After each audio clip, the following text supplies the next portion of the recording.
Lods, ayan yung inalog-alog niya kanina, Lods, oh. Nasunog mga lods. Lods, ayan yung Paano kasi, inalog-alog Lod? niya kaninang chicken skin, Lods, oh. Maya-maya, nagre-ring yung cellphone ko. Ano, Lord? Ang kain tayong itong sunog, Lord. Ayan, Lods, oh. Look at that, Lods. Diba? So crunchy. Crunchy ba, pa? Lami, oy. Lami daw, lami. Kaso, masunog man, Lord. Ayan pa, oh. Mm. Ubusin mo yan. Sayang yung mantika, yung secret ingredients mo. Sarap talaga, Lord. Kaso, inihaw man, di man pinirito. Oh, yan po ang pinartner niya. Ayan, oh. Yan, buko. Para hindi niya malasahan yung ano. Sige pa, eat pa more. Kainin mo yan. Ayaw ko na, Lord. Wag mong ibigay sa akin yan. Bawal yan. May cancer tayo. Kaya, Lord, subuko na. Napaitan sa luto niya, Lord. Ikaw ba naman? Tignan mo, oh. Ay, baliktad. Lord, so, tignan mo, oh. Sunog na sunog. Grabe. Oh, napakapait niyan, Lords. At saka pag may cancer ka, huwag ka kakain ng mga ano ha, mga beshi lodi. Pag may cancer po kayo, huwag po kayong kakain ng mga sunog na sunog.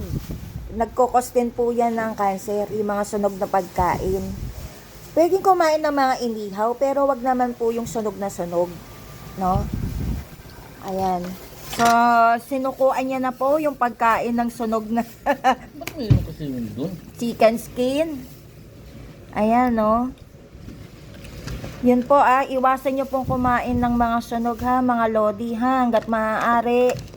Iwas-iwas po tayo dyan dahil nagtitrigger din po yan para maging active yung ating mga cancer cell.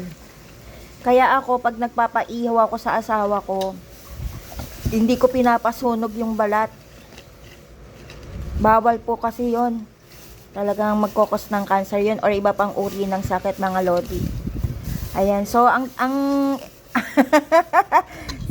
papakain na lang po namin sa pusa. Ayan, kinakain po kasi ng pusa. Kanina tinikman ng pusa, nagustuhan naman at kinain niya, Lods.